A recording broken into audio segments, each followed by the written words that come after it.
2 tahun pemerintahan Jokowi Ma'ruf dirayakan mahasiswa dengan berunjuk rasa. Kepala Staf Kepresidenan Muldoko menemui mahasiswa dan mengundang mahasiswa untuk berdiskusi membahas masalah negara. Saya beritahu, ada 3 ciri-ciri tanda orang munafik, kawan-kawan. Ratusan mahasiswa yang berasal dari BEM seluruh Indonesia ini berunjuk rasa memperingati 2 tahun kepemimpinan Jokowi Ma'ruf.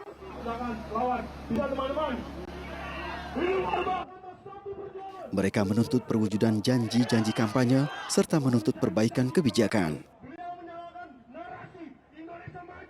Di penghujung aksi, Kepala Staf Kepresidenan mendatangi massa mahasiswa. Muldoko yang didampingi Kapolda Metro Jaya mendengarkan langsung 12 tuntutan massa seperti utang luar negeri dan pengembangan sumber daya alam.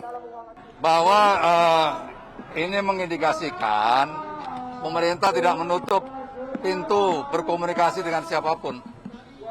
Ya, saya hadir di sini untuk memberikan peluang kepada siapapun untuk berbicara.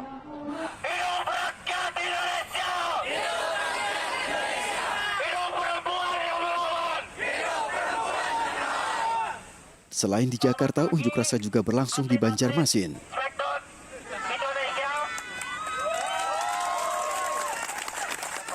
Badan Eksekutif Mahasiswa se-Kalimantan Selatan memanfaatkan momen kunjungan Presiden ke Kalimantan. Dengan penjagaan ketat, polisi berhasil menghalau massa di depan gedung DPRD Kalimantan Selatan. Akibatnya massa berkumpul di tengah jalan hingga menutup arus lalu lintas. Bagaimana menyatukan tuntutan mahasiswa dan mewujudkan janji-janji pemerintah? Kita akan membahasnya bersama tenaga ahli utama KSP, Ali Mokhtar Ngabalin, dan perwakilan mahasiswa, Wahyu Suryono Pratama. Selamat malam, Bang Ali, Mas Wahyono. Mas Latif, Ya, selamat malam, Bang Latif. Waalaikumsalam. Waalaikumsalam warahmatullahi wabarakatuh. Bang Ali, izin saya ke mahasiswa dulu ya. Mangga. Ya, Mas Wahyu, ini tadi tajuk Ya, Bang. wawancaranya itu agak-agak serem sebetulnya.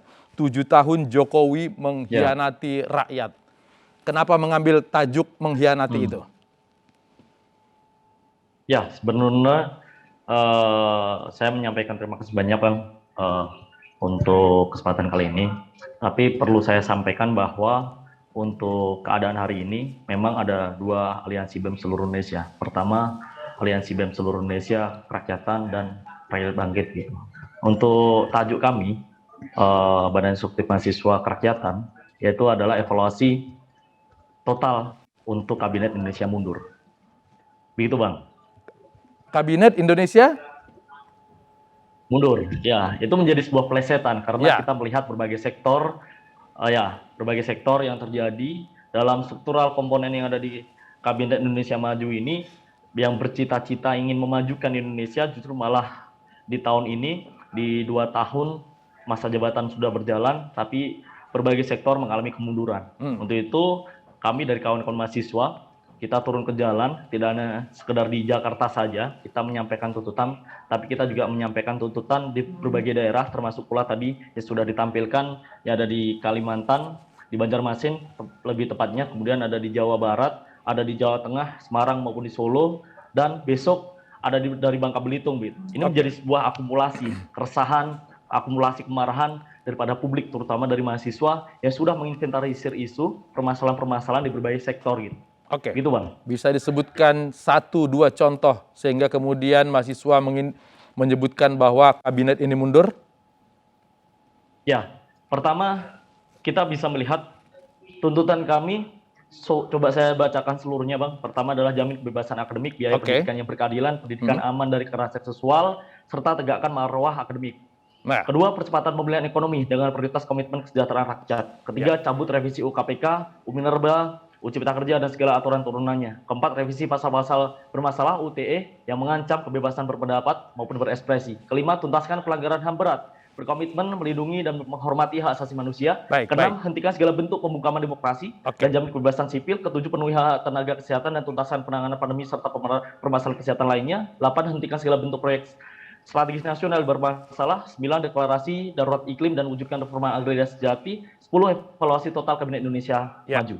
Di berbagai sektor ini kita sudah sedikit menyimpulkan bahwa genap usia 2 tahun roda kepemimpinan Kabinet Indonesia mundur begitu ya, seharusnya dapat menjadi sebuah momentum refleksi bagi Pak Joko Widodo dan Ma'ruf Amin. Pasalnya selama 2 tahun berjalan masih banyak kebijakan pemerintah yang belum memenuhi hak dan kesejahteraan dan keadilan bagi rakyat gitu. Baik. Dan hal tersebut diperkuat dengan data yang rilis dari SMRC pada bulan Juni kemarin 2021 bahwa SMRC rilis tentang kepuasan masyarakat terhadap kinerja Pak Jokowi terus menurun. Di survei sebelumnya 28 Februari Baik. Oke, Wahyu. 8 Maret 2021 Kita sudah dapat poinnya, Wahyu. tapi kinerja secara menurun umum Ya, gitu. baik. Hanya 12. Saya ke Bang Ali dulu. Silakan. Bang Ali, yang disebutkan oleh mahasiswa tadi, lalu kemudian mereka menyimpulkan kabinet ini mundur. Tanggapan Bang Ali?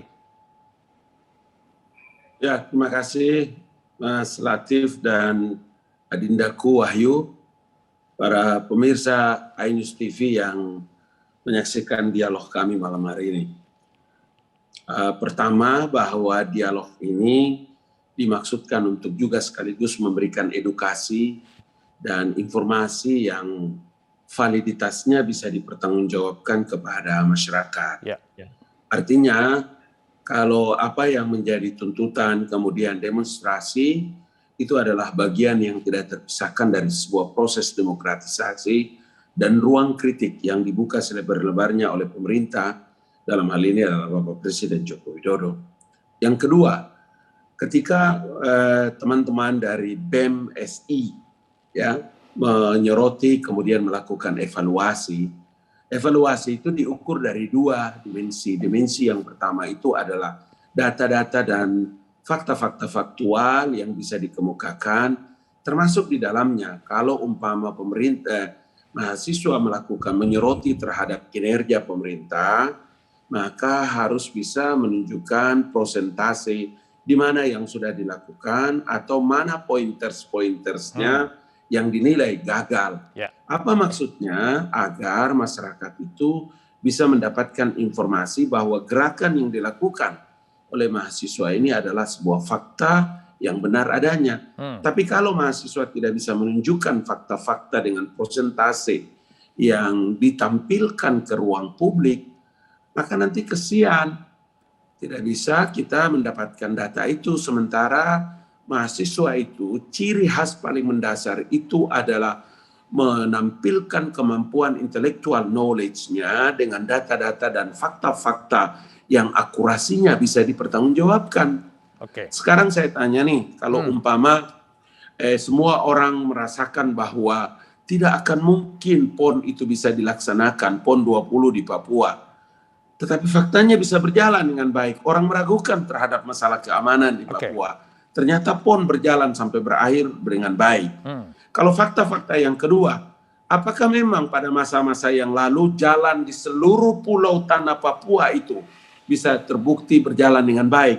Apakah kita bisa menunjukkan fakta bahwa dari mana penilaian mahasiswa jalan yang dari ujung ujung Lampung, Pulau Sumatera sampai dengan menuju kepada Aceh, apakah bisa kita jelaskan lagi yang lain? Ini yang saya mau katakan, bahwa fakta-fakta, akurasi sebuah informasi, data-data dengan persentase itu menjadi penting, karena pertama untuk menunjukkan bahwa apa yang dikemukakan oleh mahasiswa dalam mengevaluasi kebijakan dan langkah-langkah kerja pemerintahan Presiden Joko Widodo dan Kiai Ma'ruf Amin itu bisa ditampilkan di ruang publik. Kalau tidak, nanti bisa menjadi tuduhan yang tidak bagus. Saya ingin menyampaikan itu karena kita ini kan aktivis yang pernah mengalami masa itu. Sehingga nanti Mas Wahyu dan kawan-kawan perlu memegang dokumen yang kuat, supaya ruang publik itu bisa terisi dengan gerakan-gerakan yang bisa diterima oleh masyarakat. Kita minta mahasiswa untuk menunjukkan indikatornya, Bang Ali. Silakan Mas Wahyu. Ya, baik, terima kasih. Sebelumnya saya ucapkan terima kasih banyak untuk Bang Ali sudah memberikan pengingat bahwa hari ini gerakan daripada mahasiswa harus berlandaskan dengan data maupun fakta yang ada gitu. Karena akan menjadi hal yang tidak mungkin atau akan menjadi hal yang sulit ketika memang hari ini kita menilai kinerja suatu pemerintahan tapi argumentasi yang digunakan begitu lemah gitu. Tapi hari ini BEM SI begitu tegas menyampaikan bahwa kabinet Indonesia maju mengalami kemunduran di berbagai sektor. Ya, indikatornya Itu pun juga silakan. sudah Di kami bagian mana? sampaikan melalui kajian komprehensif yang sudah kami upload di dalam Instagram sebagai bentuk edukasi. Ya, Sehingga tidak ada tuduh-menuduh, tidak ada asumsi liar gitu. Karena pada prinsipnya ya kita bergerak atas dasar data maupun fakta yang ada. Mas Wahyu, Misalkan tadi Bang seperti Ali mencontohkan Hari ini- soal PON dan jalan yang terbangun dengan baik. Mahasiswa bisa memberi contoh apa untuk kemudian bisa kita bilang kabinet Ya. ini mundur? Ya, berkaitan dengan kebebasan, demokrasi, dan jaminan dalam berekspresi untuk masyarakat sipil. Seperti yang kita ketahui bersama, hari ini masyarakat, mahasiswa turun ke jalan, banyak yang mendapatkan represivitas, brutalitas, bahkan kriminalisasi, berujung pada kriminalisasi. Ya. Dari tahun 2019, 2020, hingga 2021 ini. Dan yang terakhir, bagaimana bentuk respon aparat sebagai bentuk kepanjangan daripada negara untuk memberikan edukasi kepada masa aksi gitu. Itu Baik. pun juga sudah menjadi sebuah gambaran gitu. Dan ini semakin diperkuat dengan data yang sudah dirilis oleh Economic Intelligence Unit 2020. Terjadi degradasi pada rezim Joko Ya. Widodo, Ma'ruf Amin seperti Baik. kemunduran pada indeks demokrasi. Ya, kita tahan di situ, Dan kita tahun minta Bang 2020 Ali rilis menjawab hasil riset soal laporan kebebasan indeks berekspresi. demokrasi Mas Wahyu, Indonesia pada tahun 2020. Oke, baik, Dalam Mas riset Wahyu. tersebut begitu turun. ya baik, Mas silakan. Wahyu tahan di situ Bang. biar Bang Ali menjawab soal kebebasan berekspresi. Bang Ali. Undang-Undang Dasar tahun 1945 pasal 28 dari berbagai poin undang-undang, negara memberikan jaminan terhadap setiap orang dalam mengemukakan pendapat di ruang publik. Undang-undang turunannya itu adalah Undang-Undang Nomor 9, menjelaskan kepada publik bahwa kebebasan berpendapat, kebebasan mengungkapkan pikiran dan pendapatnya berkumpul, itu tidak absolut. Adindaku. Oke. Karena diatur oleh undang-undang, kebebasan itu tidak mengganggu situasi dan keamanan.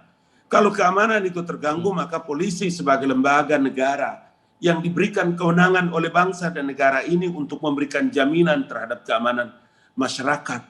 Kalau ada mahasiswa demonstrasi, kemudian ada ibu hamil yang harus segera menuju ke rumah sakit, atau ada orang yang serangan jantung yang harus cepat sampai di rumah sakit, tapi karena jalan itu macet dan harus keliling mobilnya, kemudian dia harus mengalami situasi yang darurat.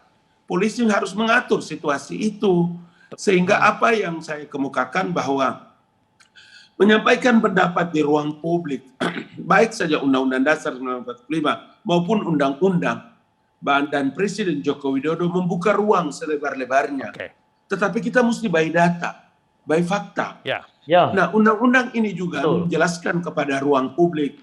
Saya dalam beberapa kesempatan tadi, baik media online maupun media elektronik, Ya. pada waktu saya dari Raha Muna menuju ke Kendari, menghadiri pelantikan Badan Komunikasi Pemuda, Badan Koordinasi Mubalik seluruh Indonesia, saya juga menjelaskan bahwa Undang-Undang ITE itu adalah undang-undang yang awal. Saya ketua pansusnya pada Oke. waktu itu.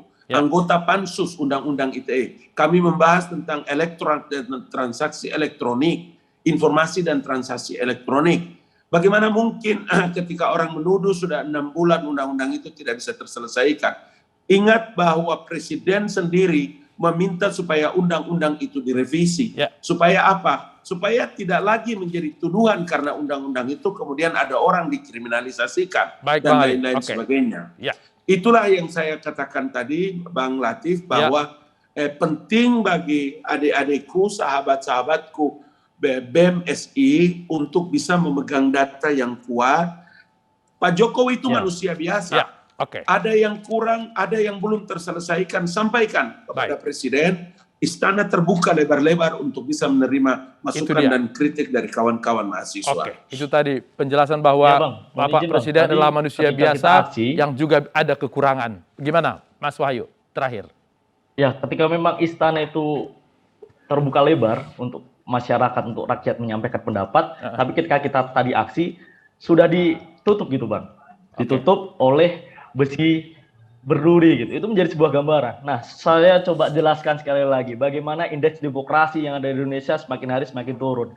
Itu pun juga sudah diakui atau sudah dirilis oleh Economic Intelligence Unit, dan itu menjadikan Indonesia di angka terendah dalam 14 tahun terakhir. Oke. Dan sepanjang tahun 2020 terdapat 132 kasus dugaan pelanggaran hak atas kebebasan berekspresi menggunakan UU ITE dengan total 156 Tadi sudah dijawab Bang Ali ya, korban. Di antaranya Undang-Undang adalah ITE akan 14 segera aktivis direvisi. dan 4 jurnalis. Baik, Dan oke. sekali lagi, jika memang Undang-Undang UU ITE akan segera direvisi, tapi coba kita melihat bagaimana bentuk konsolidasi pemerintah dengan para punya kepentingan untuk bagaimana bernafsu untuk segera merevisi UU KPK, untuk segera merevisi atau membuat UU Cipta Kerja gitu. Baik. Itu dengan rentan waktunya cukup singkat. Tapi dengan keadaan UU ITE hari ini, kenapa kemudian dari pemerintah banyak pertimbangan? Baik. Tidak sesegera mungkin segera direvisi. Silakan. Karena permasalahan yang ada di lapangan adalah kebebasan akademik atau kebebasan sipil semakin hari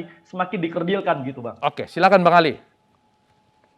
Ya, kalau Undang-Undang ITE itu dia menjelaskan tentang bagaimana orang dengan pasal dan ayat itu kemudian tidak tercederai karena hak-hak demokrasinya. Makanya kenapa setiap orang yang menyebarkan berita kebencian, menghujat, mengkafir-kafirkan orang, mencederai harkat dan martabat orang, kemudian polisi sebagai alat negara melakukan langkah-langkah penegakan hukum, lembaga negara itu harus tertuduh melakukan kriminalisasi kepada orang yang dengan gampang dia mencemarkan nama baik orang, dituduh, difitnah. Nah, kalau langkah-langkah ini kemudian dibiarkan oleh kepolisian negara atau pemerintah atau undang-undang, maka yang terjadi itu adalah orang melakukan pembantaian di tengah-tengah negara demokrasi. Itu masalahnya, Dindaku. Nah, pada poin inilah yang tadi saya katakan bahwa negara mesti hadir. Negara mesti memberikan perlindungan terhadap harkat dan martabat setiap warga negaranya. Bahwa mereka pejabat, bahwa mereka memiliki jabatan dalam pemerintahan, iya, tapi dia manusia biasa yang punya anak, punya istri, yang harus dijaga juga nama baiknya. Baik, negara mesti hadir, masih ada waktu 3 tahun, kita lihat nanti apakah janji-janji atau yang diminta oleh mahasiswa ini bisa terwujud. Bang Ali, Mas Wahyu, terima kasih sudah berbagi di Ainus Prime. Selamat malam. Selegram Rahel Penya diperiksa polisi terkait pelarian dari karantina. Ainus Prime kembali saat lagi.